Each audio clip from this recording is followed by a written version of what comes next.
This exploit is so simple, but you'd be surprised at how many regulars are leaking at the poker table, defending the turn incorrectly against recreationals.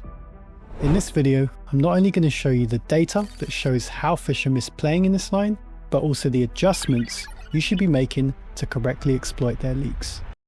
Right, let's pull up the data and expose what the fish's double barrel range actually looks like. If you want to know the specific filters we use to define a fish, you can take a look, it's in the description below. Starting with a small bet, so when fish bet around 1/3 pot, the first thing we notice is that their betting range is too weak.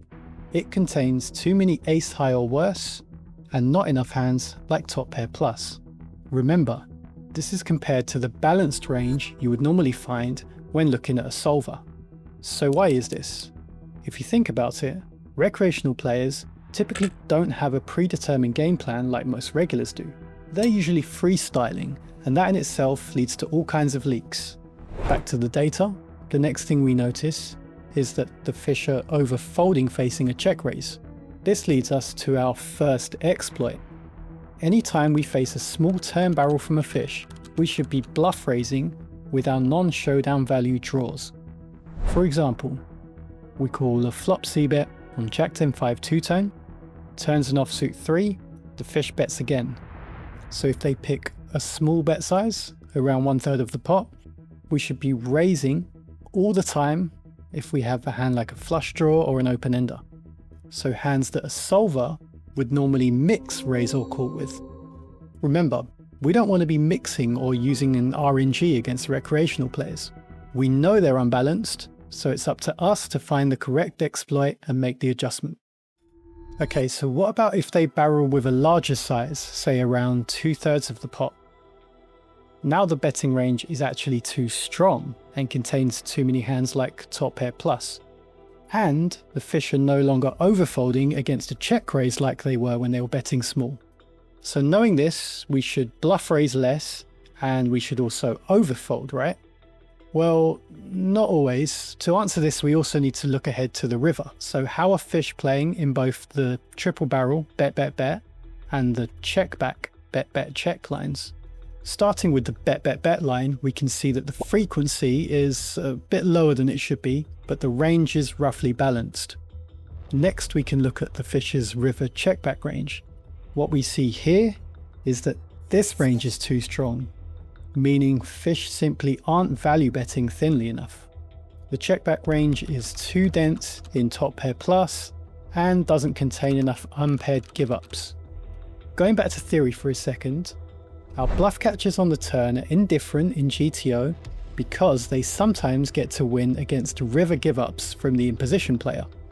Since we know the bet-bet check range from fish is too strong and doesn't contain enough of these give-ups, the EV of the bluff catchers in the calling line is reduced, meaning the second adjustment we should make is that we should overfold the turn with our marginal bluff catchers anytime the fish bets 2/3 pot or larger. The only question left is whether we want to slow play our nutted hands or not. To work this out, we need two pieces of data. How often do fishes fire the river, and what sizes are they using on average?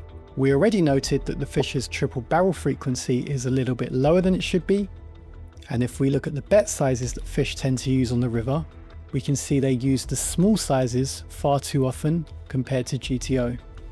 Therefore, our third adjustment is that we want to fast play our nutted hands on the turn to avoid missing out on value on the river where the fish's betting volume is just too low.